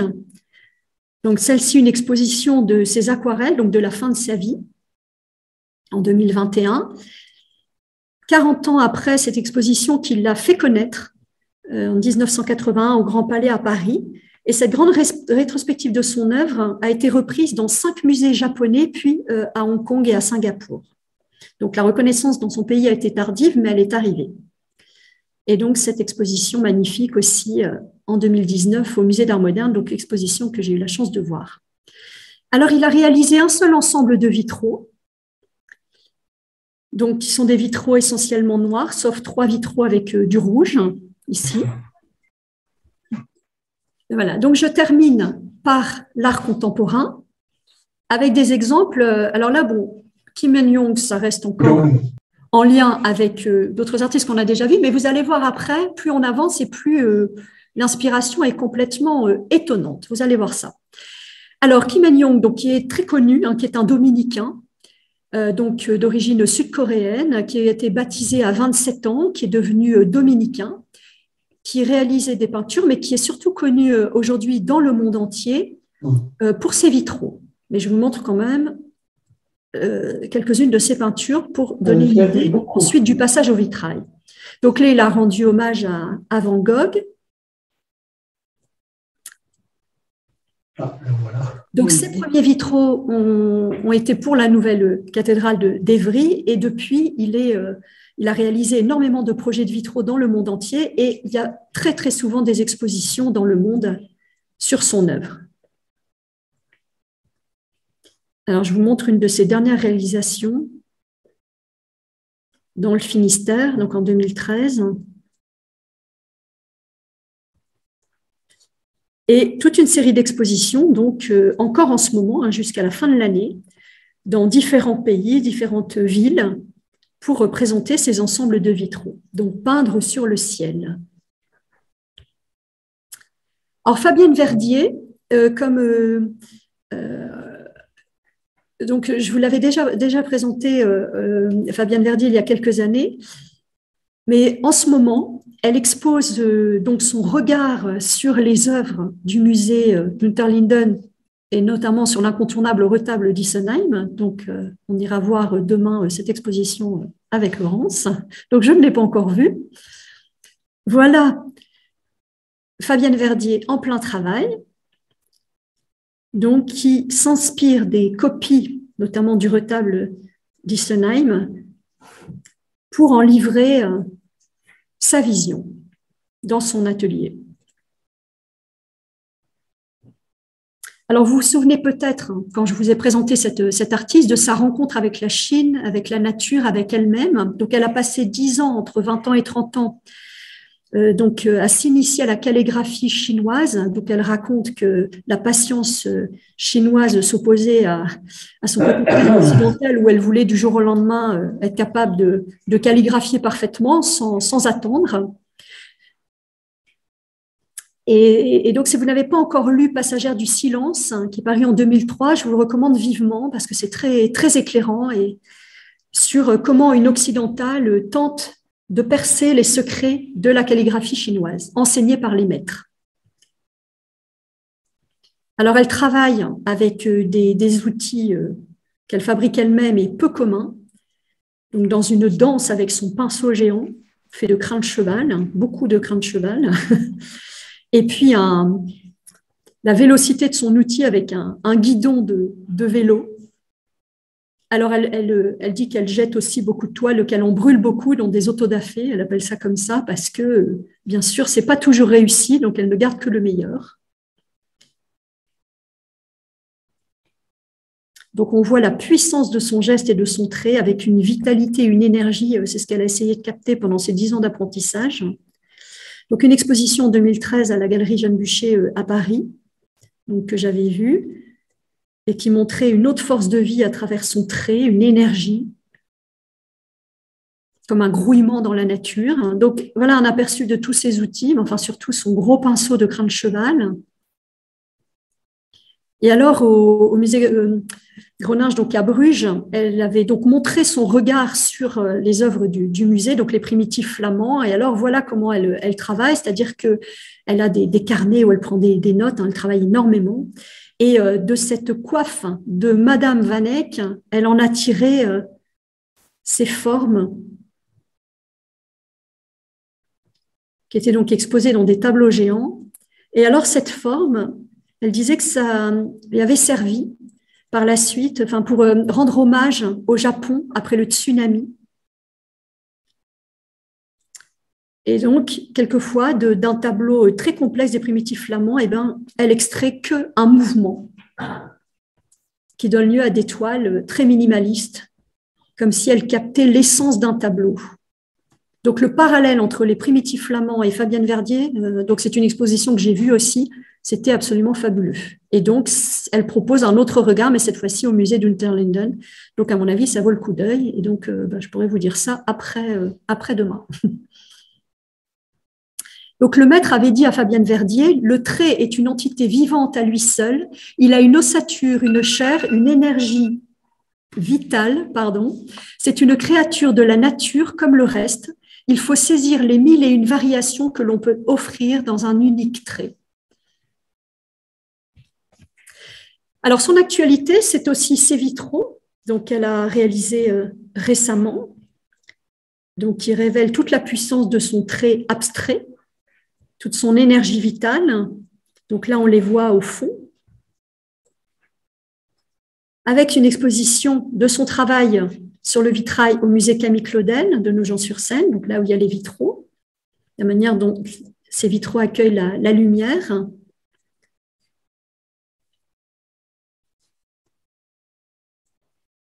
Donc à Nogent-sur-Seine.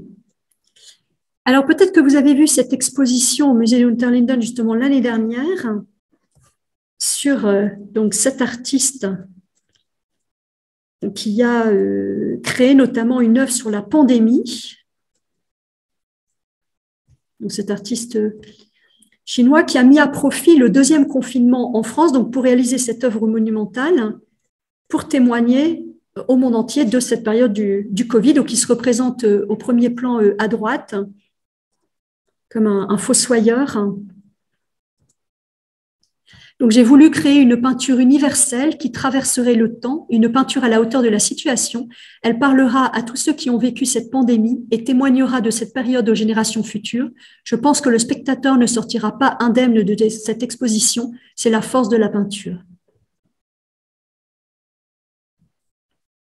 Alors, dans un style complètement différent, beaucoup plus léger, donc cet artiste japonais qui s'approprie l'Occident en entrant dans la peau de ces figures emblématiques de l'art occidental au sens propre. Donc, c'est-à-dire qu'il se représente dedans. Donc là, par exemple, il se représente en Picasso, donc là, c'est lui qui est grimé, en Fujita, en jeune fille à la perle. Donc, il y en a beaucoup comme ça. C'est quand même assez bien fait. En Judith, mais aussi dans la tête d'Holoferne, il est représenté doublement à gauche. En Frida Kahlo.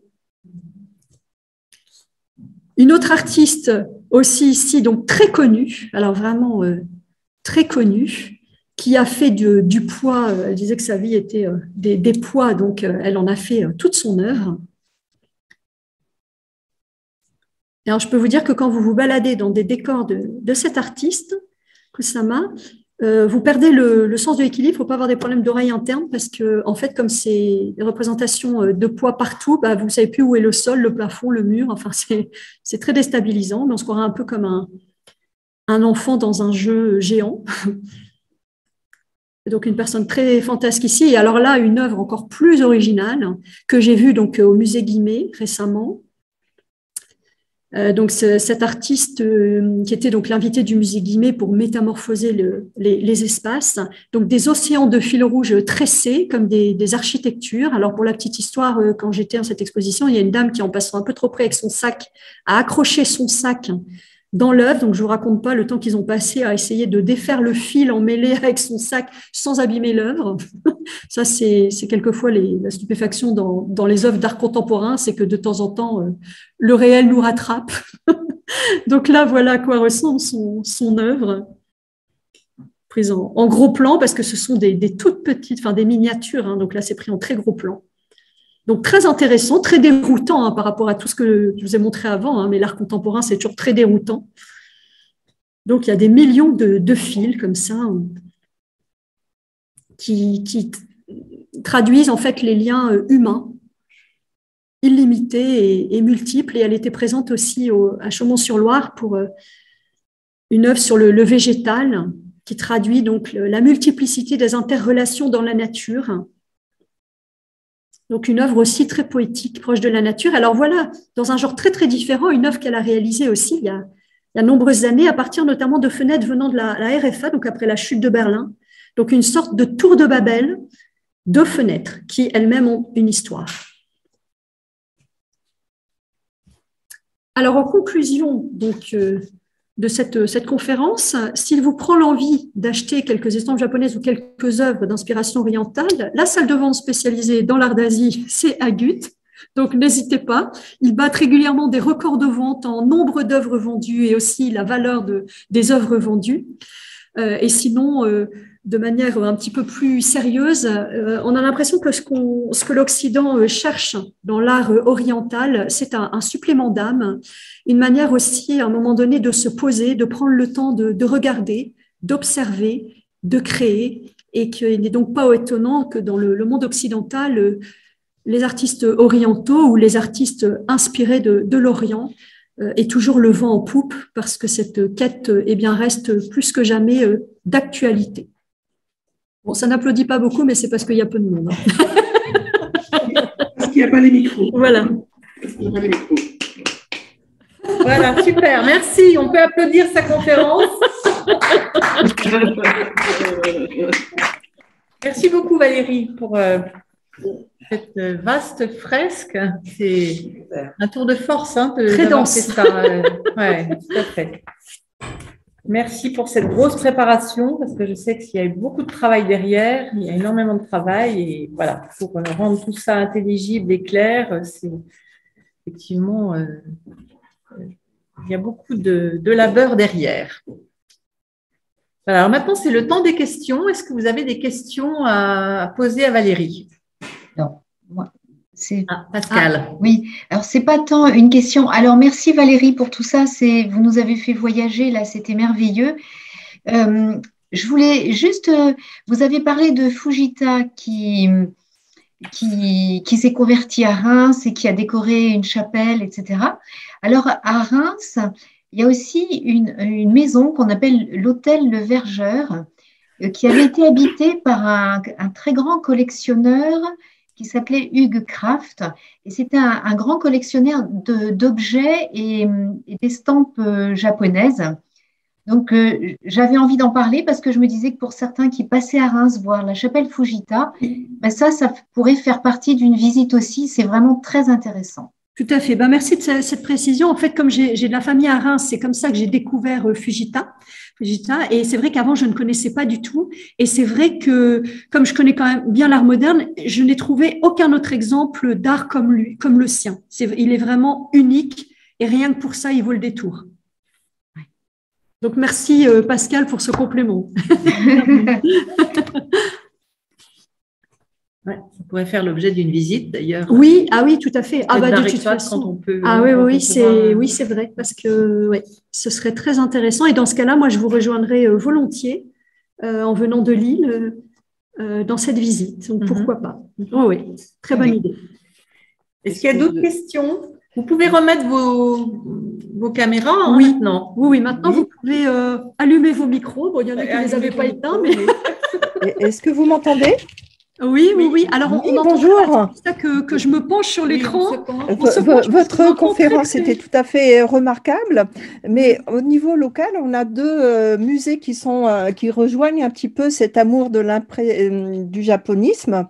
C'est le musée d'impression sur étoffe de Mulhouse, qui a eu des tissus d'inspiration de la route de la soie, et donc des modèles chinois, mais également japonais. Et un deuxième musée qui mérite également d'être connu, c'est le musée du papier peint de Rixheim, qui avait donc des panneaux de tout un mur qui étaient des projections de paysages avec des personnages qui traversaient le paysage, mais avec des parasols chinois ou japonais, des cerisiers en fleurs, et qui méritent également d'être soulignés. Par contre, j'avais encore une question. Je n'ai pas entendu où on pouvait voir en région le pont rouge japonais. En Alsace? Oui. Alors, vous pouvez visiter avec l'office de tourisme de Mulhouse. Je crois que c'était, oui, d'accord. C'était ça. Parce que vous ne pouvez pas voir l'adresse et en fait, vous avez l'adresse que quand vous accompagnez le groupe et que vous réservez une visite parce que normalement, c'est un jardin qui est plutôt privé. Et donc, voilà, c'est l'Office du tourisme de Mulhouse. Merci beaucoup, c'était vraiment super intéressant et super complet. Il y a beaucoup de choses. Oui, c'était très dense. Très dense, ça m'a beaucoup plu. Merci beaucoup. Est-ce qu'il y a des découvertes que vous avez envie de nous partager ou des coups de cœur? En fait, moi, j'ai envie de faire un parallèle avec la littérature. Oui. Quand vous avez parlé de Delacroix, par exemple, j'ai pensé au livre de Pierre Loti. Oui. Puisqu'il a voyagé en Turquie, voilà, dans cette partie du Moyen-Orient.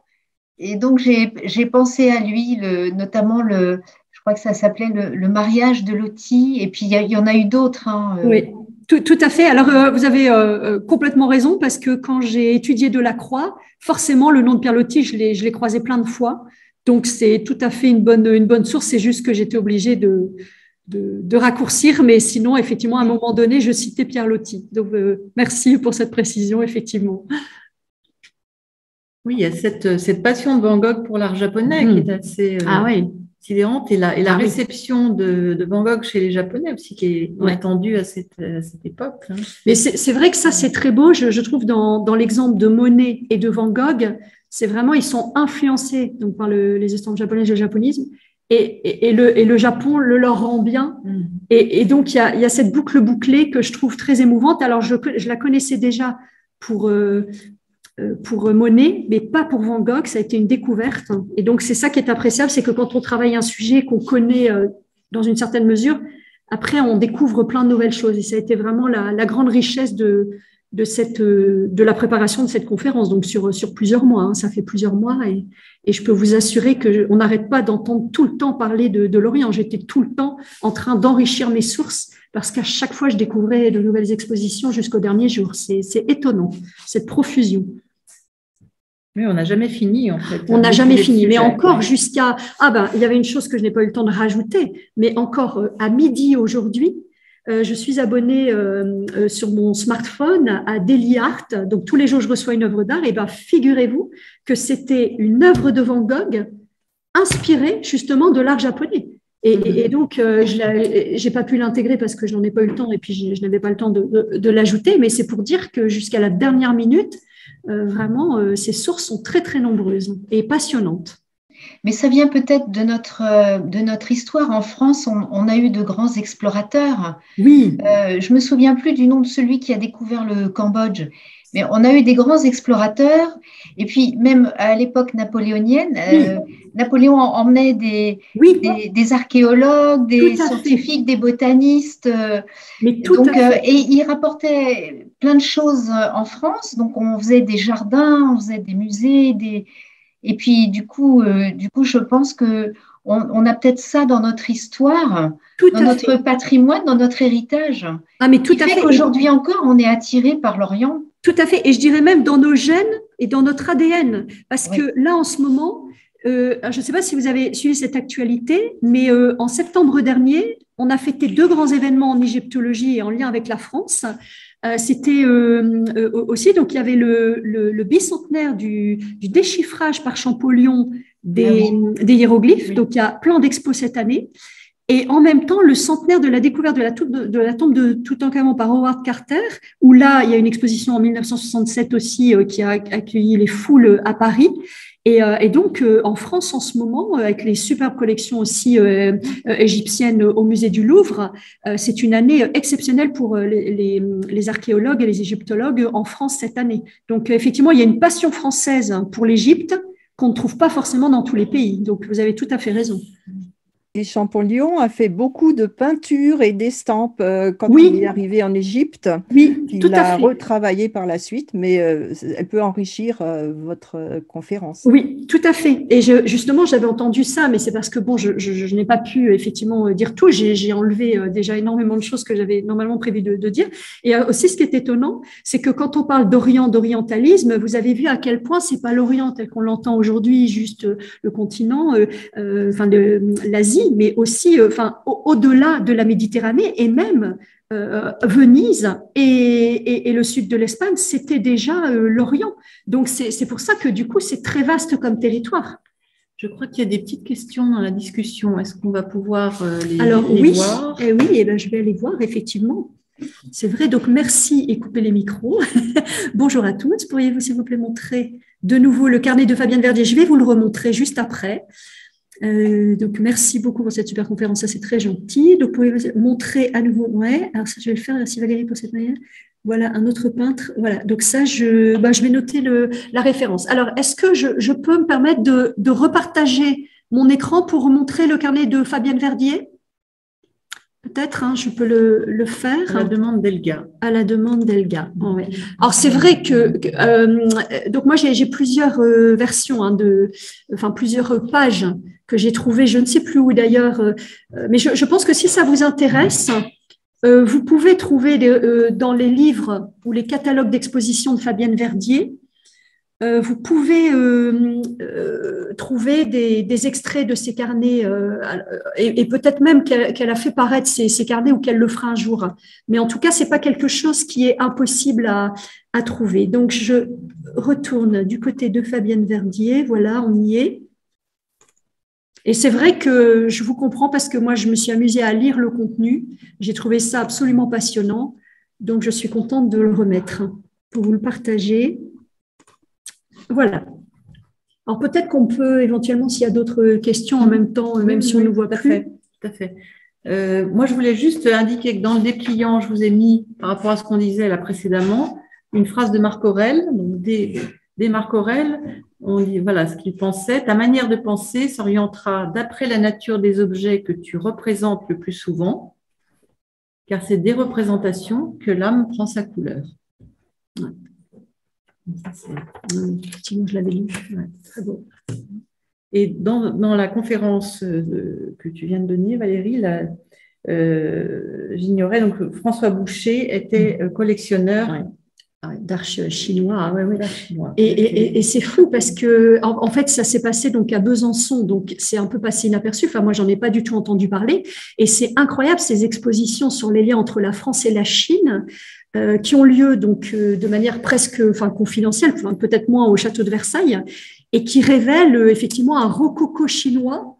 Il y a vraiment des pans entiers de l'histoire de l'art redécouverts dans des musées quelquefois qu'on dirait plus de province, mais qui font un travail remarquable à partir des œuvres plus confidentielles de leur musée. Donc ça, c'était une belle découverte aussi, beaucoup par hasard aussi. Il y a beaucoup de choses quand on travaille qu'on découvre par hasard et à chaque fois, c'est des cadeaux, des trésors. Oui, tout à fait. Et puis, alors, ce que tu as montré de Kunigoshi, le Japon rêvé, l'exposition immersive, c'est magnifique. Magnifique. De toute façon, déjà, toutes les expositions de numérique, alors vous en avez de plus en plus dans le monde, c'est-à-dire que ce Culture Espace, là, qui même en Corée, dans le monde entier, déploie de plus en plus de centres d'art numérique. Donc, il y en a, alors, il y avait au Beau-de-Provence, donc les carrières de lumière, vous avez à Bordeaux aussi les bassins de lumière que je suis allée voir, il y a l'atelier des Lumières à Paris, donc il y en a au Qatar, il y en a en Corée, de plus en plus. Et à chaque fois, vous êtes plongé dans un univers artistique que vous voyez donc en gros plan des œuvres et des détails, avec en plus une immersion dans la musique liée au thème.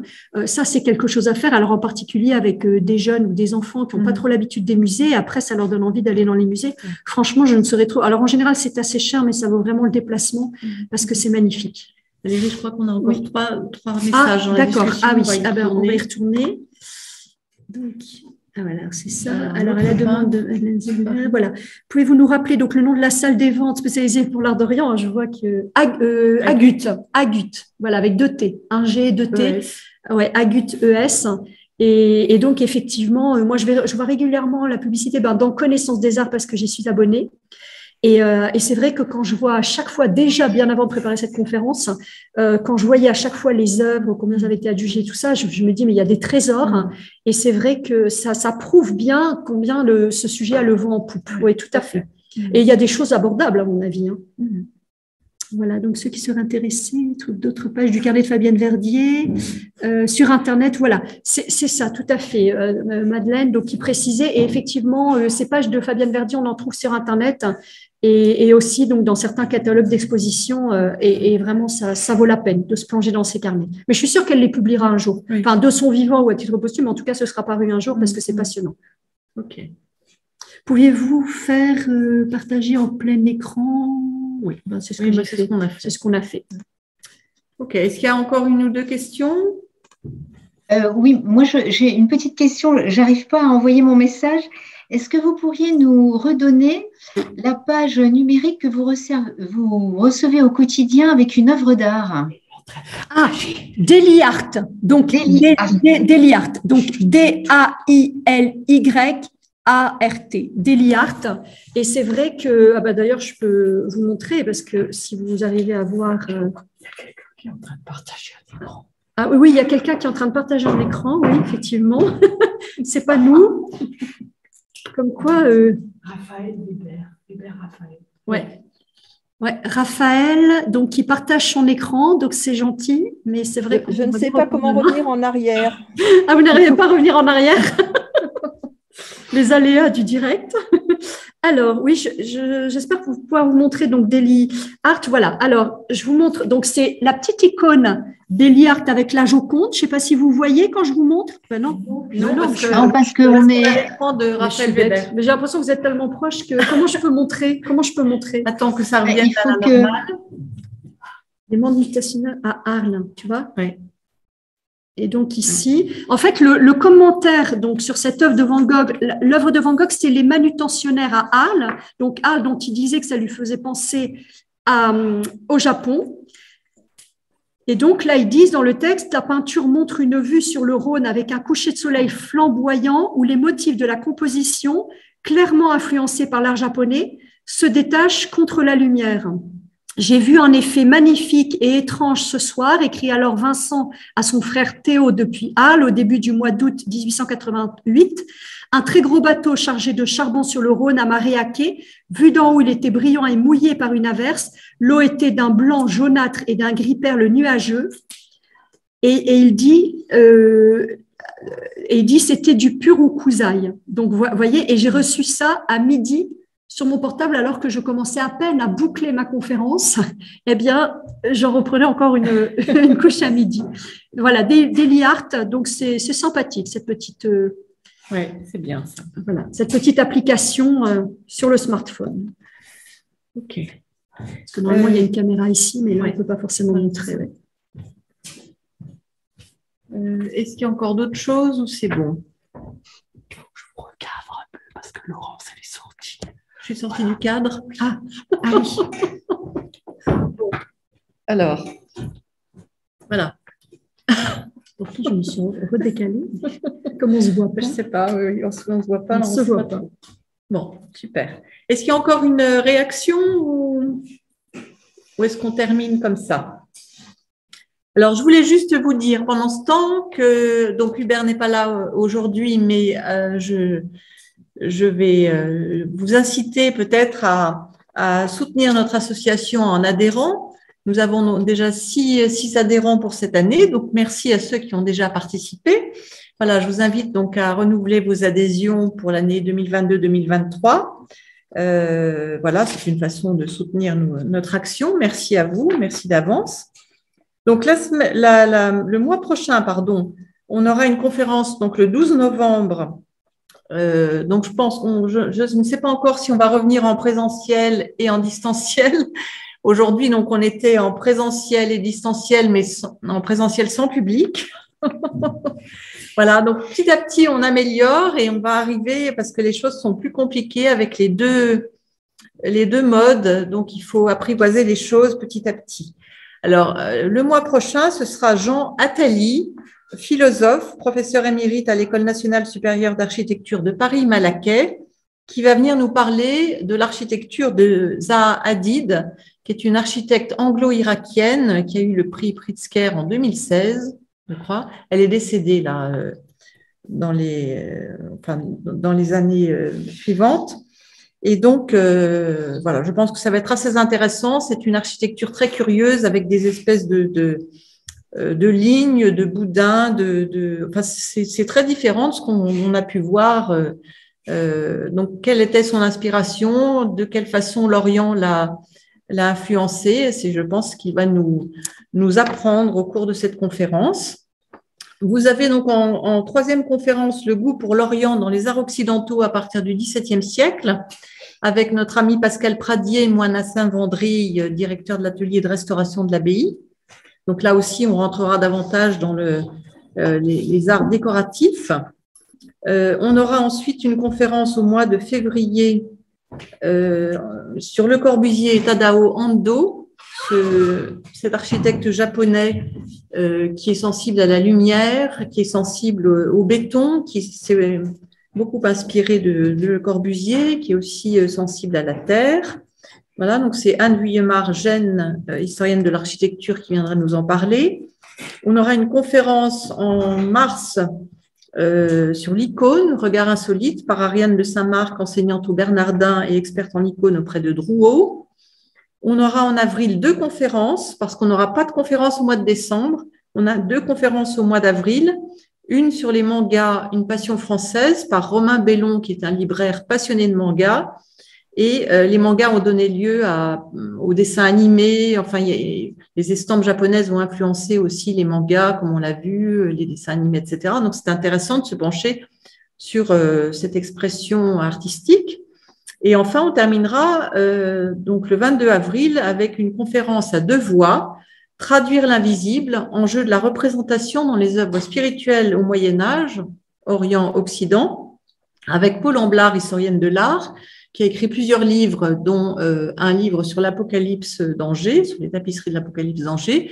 Elle a un livre aussi qui s'intitule Le pèlerinage intérieur, avec une conférence qu'elle nous avait donnée sur Guillaume de Digulville, et Leili Anvar, qui est traductrice et qui a traduit le Cantique des oiseaux du persan vers le français.